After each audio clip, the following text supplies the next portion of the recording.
Today, I'm going to be reviewing the World War I shooter Verdun, because the genre is popular at the moment with Battlefield 1 and all. But let's get into this game, and why it's a more unknown take on the World War I genre. To begin, you can get in a match by going to this map and selecting one of the 4 locations. That is, after you pick one of the 4 modes. Once this is done, you'll be presented with the map, where you can choose one of 8 locations to battle at, each one having its own factions fighting there, and each faction having its own classes and weapons, Germany, etc. Throughout each squad, one person gets each class, and at times it can be hard to find a solid class you like, but once you're loading into the map, you'll get some information on the map in the actual war and facts about it. When you're in the game, you'll actually see those classes that I was talking about earlier. Every class can be upgraded from playing, as seen here. Now I am going to start going into why I love this game so much. For starters, it feels original and smooth, but not unrealistic. So, what I mean by this, you'll be moving around and it won't feel clunky. You'll be able to aim well as you're moving. It won't feel like Heroes and Generals, which in my opinion, basically you're a walking stick man the entire time with the way it takes forever to prone and crouch and stuff. In this, you'll be diving and sliding around because, well, that's what you do a lot in trench warfare. You'll be proning down to dodge bullets and pressing C to go behind cover. And, oh yeah, pressing C. The only changes from most other FPS games in this game when it comes to controls are F to prone and C to crouch. Meaning, really, there isn't going to be that much change from when you're normally playing any other FPS game. So, it's a really simple, easy game to just get into and play. Unlike more, World War I and World War II simulator games. War Thunder with advanced controls. Anyways, another great aspect of this game is the game's teamwork aspects. And this is in everything in the game. It's kind of a more meta thing, but it's still there. From just storming an attack point together to covering your allies with bolt action sniper rifles or a bipod machine gun. All of that is extreme teamwork.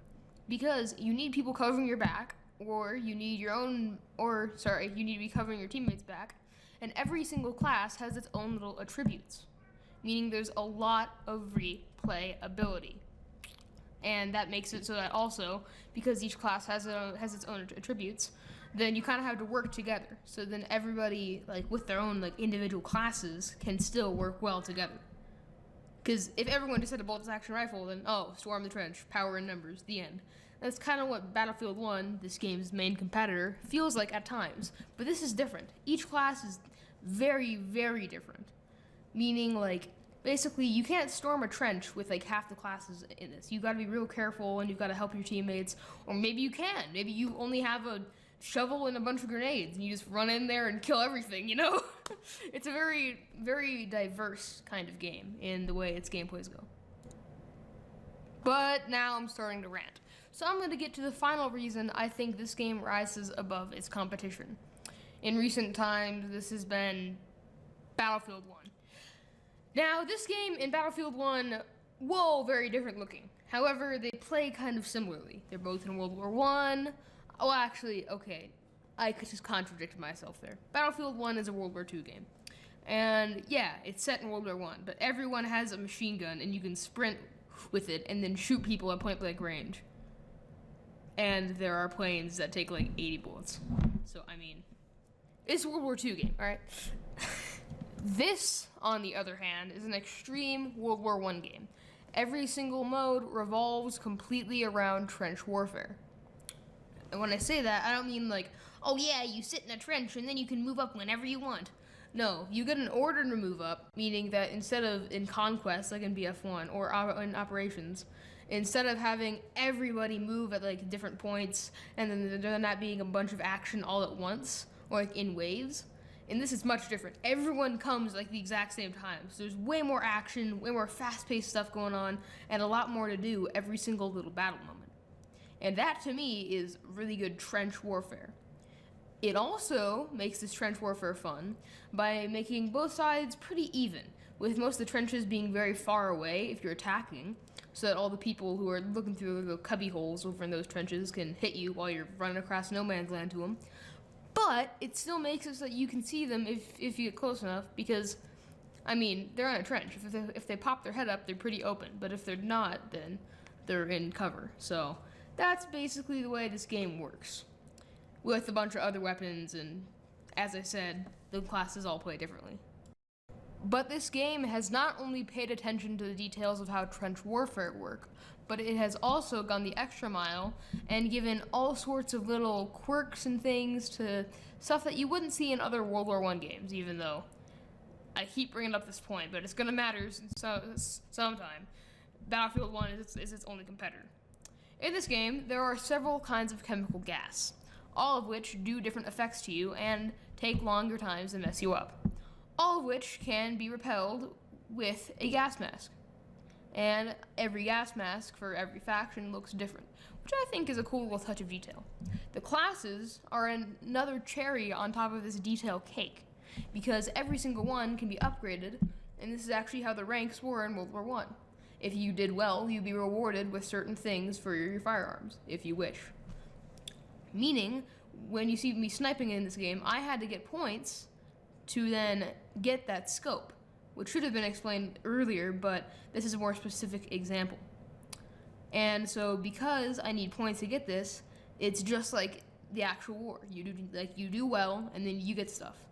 Also like the actual war, many classes are based off of real things from the war. At Battlefield 1 with your medic. Anyways, classes in this game consist of riflemen, guys with big machine guns that just lay down fire and can only prone while doing it, and dudes with shovels who run in and basically die. Because in World War I, they were cheap. They didn't have enough guns for everybody. Some guys would just have shovels and run around, and I like that this game allows you to do that, or allows you to be the opposite. And like you throwing grenades from a distance while you're scoping them out with your binoculars and all that kind of stuff. It's just very, very deep, even though it doesn't seem to look like it. The game, that is.